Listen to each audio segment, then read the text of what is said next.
bolehkah kita mendoakan yang jelek-jelek kepada orang yang menyakiti kita Ustaz? Dan bolehkah kita bersyukur kepada Allah bila dikabulkan? Terima kasih sebelumnya. Apa yang mau didapat?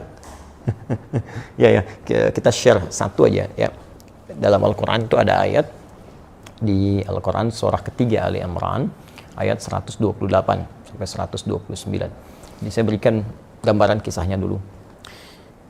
Nabi SAW di awal masa dakwah itu kedatangan satu utusan ya, dan mengatakan bahwa satu desa tuh masyarakatnya masuk Islam. Senang Nabi, lalu minta orang-orang itu untuk dikirimkan dai untuk mengajar. Dikirim oleh Nabi 70 orang, dalam riwayat disebutkan kurang lebih 70 orang penghafal Quran ya, ahli Quran, orang-orang yang menguasai agama dengan baik pada masa itu ya, dengan kadar yang mungkin didapatkan pada saat itu. Dikirimkan secara singkat. Ketika sampai di sebuah distrik namanya Bi'ur Ma'unah ya, tiba-tiba ternyata orang-orang itu dianiaya, bahkan kemudian dieksekusi. Nah, Nabi mendapat kabar dari malaikat sedang menunaikan sholat. Ada beberapa versi riwayatnya, ada yang menyebutkan sedang sholat subuh, ada yang menyebutkan riwayatnya sebelum ruku, ada yang setelah ruku saat i'tidal, ada yang menyebutkan juga di sholat yang lain ya. Intinya informasi itu sampai kepada Nabi, dan Nabi mendoakan, ya Allahumma la'an kita, Allahumma azibhum, ya Allah tolong laknat bani fulan ya, kemudian tolong hukum mereka dan seterusnya. Itu berlangsung selama sebulan. Nah, doanya terasa keras ya, tolong hukum bani fulan, tolong hukum mereka, tolong laknat mereka. Apa yang terjadi? Kemudian Allah turunkan Al-Quran surah ketiga Ali Imran ayat 128. Ya laisa laka minal amri syai'un aw yatuba 'alaihim aw yu'adzibahum fa innahum zalimun. Ya Muhammad sallallahu alaihi wasallam, engkau tidak punya hak ya untuk bisa memutuskan suatu perkara terkait dengan hukuman ataupun memberi petunjuk pada seseorang yang dimaksudkan langsung menanamkan hidayah kepadanya, kecuali itu atas izin Allah Subhanahu wa taala. Nah, namun yang paling indah, Allah ingin memberikan sebuah arahan seperti ini. Ya, ini sifat maksum Nabi. Jadi ini bagian dari sifat maksum Nabi yang kalau di situ ada sesuatu yang kurang tepat, Allah luruskan. Berhak Nabi meminta. Ya, berhak Nabi meminta.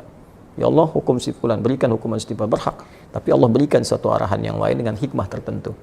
Ya, Allah ingin sampaikan bahwa kalau di awal masa dakwah sedang meminta seperti ini, nanti umat itu tidak akan tersisa. Ya, seperti umat-umat yang sebelumnya. Ya, pernah berbuat zalim, kemudian Nabinya meminta kepada Allah dihukum, hukum selesai. Tapi Allah ingin berikan sebuah pelajaran bahwa ke depan akan ada ujian lebih besar daripada ini. Maka diberikan sebuah tahapan bersabar, bersabar, sampai kesabaran itu kemudian memuncak, sampai kemudian pada tingkat maksimal sehingga bisa mengatasi tantangan yang lebih berat lagi. Ya, karena kalau persoalan wafat, ajal juga sudah tiba, ya, sesuai dengan ajal. Hanya nanti tentunya ada balasan-balasan dari Allah. Ada yang karena tidak tahu, mungkin bisa dengan itu kemudian diberikan petunjuk untuk bertobat. Ada yang sengaja melakukan, Allah kirimkan kemudian hukuman, nanti akan turun kemudian hukuman-hukuman berikutnya. Bukan berarti pembuat kesalahan tidak kemudian diproses. Ya, bisa diproses dengan hukum yang berlaku, tapi ada mungkin golongan-golongan tertentu yang tidak tahu dan ikut-ikut di dalamnya. Bagaimana hukum seperti itu? Maka Allah turunkan tadi ayat, setelah ayat itu turun, maka Nabi merubah doanya. Perhatikan doanya. Allahumma hdini fi man hadait, wa afini fi man afait, wa tawallani fi man tawallait, wa barik li fi ma atait. Ya. Kalau kita jamakkan, Allahumma hdina fi man hadait, wa afina fi man afait, wa tawallana fi man tawallait, wa barik lana fi ma atait, wa qina syarra ma qadait. Allahumma hdina fi man hadait, ya Allah, mohon berikan aku hidayah, berikan kami hidayah, dan tempatkan kami di tempat-tempat yang orang mendapat hidayah. Wa afina fi man afait, sehatkan kami ya Allah, dan tempatkan kami di tempat orang-orang yang sehat. Jadi, kalau Anda kerja di tempat orang sehat, Anda bertetangga dengan orang sehat, orang itu dapat hidayah, di kantor dapat hidayah, jadi baik orangnya. Wa tawallana fi man tawallait, palingkan kami dari apa yang Engkau tidak sukai, dan tempatkan kami di tempat-tempat orang-orang yang berpaling dari apa yang tidak Engkau sukai. Barik lana fi ma atait, berikan keberkahan pada kami ya Allah dari setiap pemberian-Mu. Ya, indah. Wa qina syarra ma qadait, dan jauhkan kami dari segala keburukan ya Allah, segala keburukan yang mungkin kami dapatkan dalam kehidupan.